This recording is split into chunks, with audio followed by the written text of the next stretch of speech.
Wah. Apa benda ni? Kalau satu hari tak kacau hidup saya tak boleh ke? Ha? Aduh, semak ah. Tak malu. Ni masa nak saya ganggu awak? Kebetulan selalu kat sini. Lagipun ni bukan jalan bapak awak lah. Memanglah bukan jalan bapak saya. Tapi sekarang ni awak nampak tak awak duduk kat mana? Awak berdiri kat belakang tayar saya tu tak? Menghalang jalan saya. Atau awak nak saya report awak dekat polis. Sebab awak ni dah dikira gangguan seksual. Awak nak?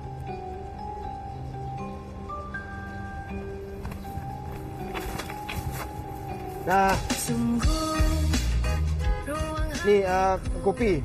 Saya nak Rasuah.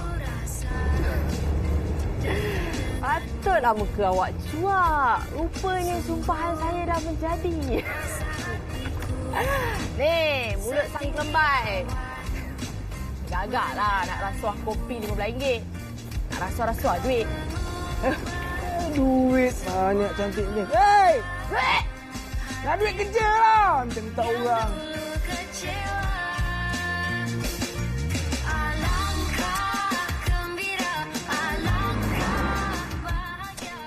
Aduh, aku tak tahulah apa salah aku dengan dia. Sampai susah sangat dia nak maafkan aku lah.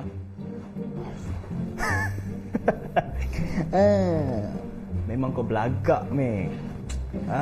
Sekarang ni Allah dah temukan kau dengan budak perempuan tu. Kau tahu hukuman ruas tu macam mana? Aku tak kira lah buku ke ruas ke. Yang aku tahu sekarang ni aku cuma nak minta maaf je dengan dia. Aku berapa aku risaulah Aku takut aku teraniaya dia. Yalah macam kau cakap dengan aku. Memanglah kau aniaya dia, Mek. Kan, aku dah cakap dengan kau, bayar je RM15 dia tu. Kau tak nak, kau degil. Ya, tak payah ulang banyak kali lah, aku faham. Alah, aku cakap kau sekarang ni, aku cuma nak tahu macam mana cara aku nak minta maaf.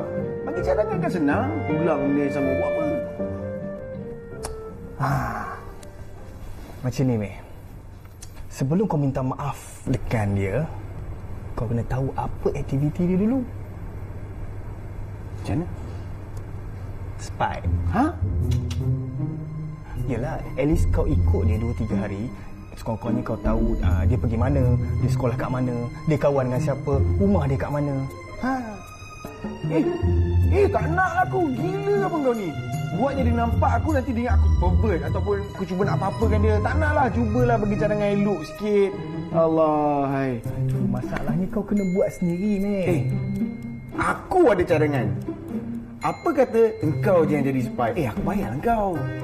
Tak boleh. Kau kena buat sendiri, Mek. Baru kau kenal siapa target kau tu. Boleh. Apa pula benda sama je pun. Kau jadilah spy aku. Benda yang sama kau bagi tahu aku, maklumat tu sampai.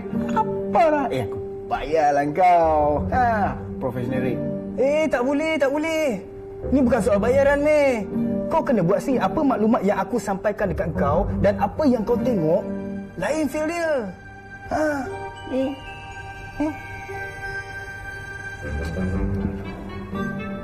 Aku kena buat sendiri lah ni. Of course. Kau dah mulakan, kau kena habiskan. Adil kan? Lepas tu? Yelah, lepas tu baru kau boleh minta maaf. Alamak, macam mana? Alah, banyak tanya lah kau ni. Kau buat dulu, nanti susunan dia ke depan, aku bagi tahu lain. Dah, tak payah nak buat muka ketat. Jom, ikut aku belanja kau makan cendol. Jom. Cepatlah. Aku tak percaya. Cepat lagi. Kejap.